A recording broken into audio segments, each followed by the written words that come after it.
की जो सूरत हाल है इंतहाई अफसोस कुन सूरत हाल है। तकरीबन छुट्टी के दिन मेरे दफ्तर के ऊपर हमला बोला गया, धावा बोला गया, जिली इंतजामिया की मशीनरी जो है वो इस्तेमाल की गई, पुलिस ने भी उनका साथ दिया, लीगल ऑफिस जिसके मेरे पास बाकायदा तौर पे डॉक्यूमेंटेशन मौजूद है जो कि मैंने दिखाई भी है, स्टाम्प भी मौजूद है, चालान भी मौजूद है, और इसी तहसील मेयर के साइन से ही अप्रूवल हो की ये जगह मैंने बनाई और तमाम ड्यू मेरे क्लियर है। लेकिन पूरे सफेद पट्टी के अंदर तकरीबन 12 से 14 घर हैं और इस 14 घरों के अंदर सिर्फ मुझे टारगेट किया गया और मेरा जो कसूर था वो है सच बोलना। मैं बात करता हूँ उन पेंशनर की जिनको तनख्वाह नहीं मिल रही, मैं बात करता हूँ टीएमए की जिनको तनख्वाहें नहीं मिल रही, मैं उन करप्शन की बात करता हूँ जो इस वक्त बाजार गर्म है, मैं उन लोगों की बात करता हूँ जो इस वक्त पिसे हुए हैं और बात नहीं कर सकते, और इस वक्त जो कि माली बदुआनानी यहाँ पे शुरू है, इसी तरीके से जिस तरीके से करप्शन का बाजार गर्म है मैं उसके ऊपर बात करता हूँ। मेरा कसूर इतना है और उसकी सजा मुझे ये दी गई कि मेरे लीगल दफ्तर को गिराया गया।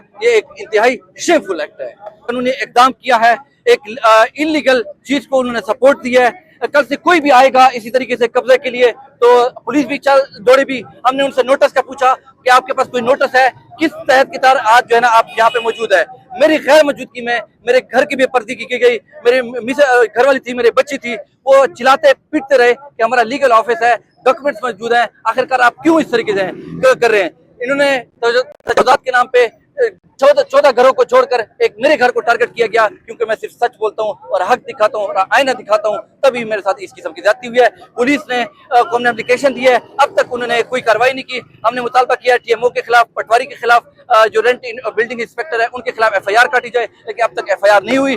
डेडलाइन हम दे रहे हैं 2 दिन की, अगर इन्होंने एफआईआर ना काटी तो अगला अलाय अमल हमारा धरने का है और डीपीओ ऑफिस के बाद बाहर जो है हम धरना देंगे। खार साहब, आपसे भी एक गुजारिश है कि आपके साथ ये जो जुल्म हो गया है, कम से कम इससे डेरे वालों को ये अंदाजा तो हो गया है कि इन एहसान फरामोशों के साथ कोई एहसान नहीं करना चाहिए, क्योंकि वो सखर तक और जब ये छुपे हुए थे और छुपने की जगह भी नहीं मिल रही थी तो आप जैसे मीडिया के दिलेर लोग इनकी कवरेज कर रहे थे।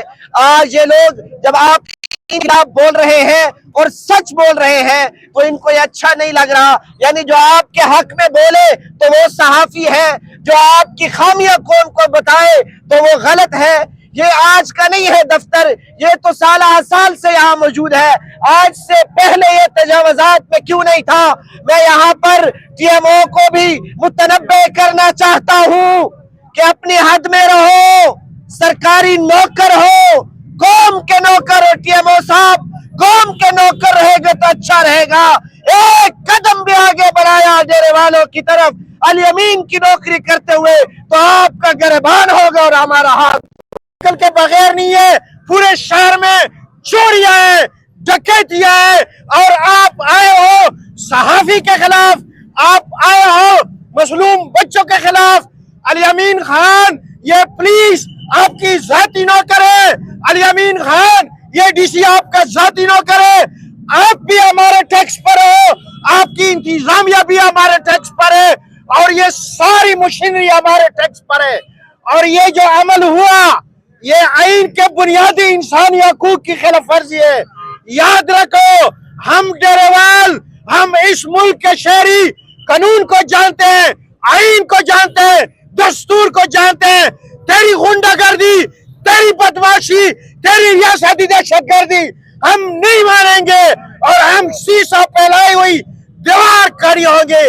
मैं एक नारा लगाऊंगा, आपने जवाब देना कि जिंदाबाद आजादी सहाफत जिंदाबाद, आजादी सहाफत जिंदाबाद। आप सहाफत के लिए, आईन के लिए, दस्तूर के लिए, इस मुल्क की बुनियादी हकूक के लिए आप तैयार हो?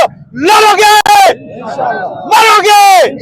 अल Yamin Khan, your days are number, आपके गिनती के दिन है।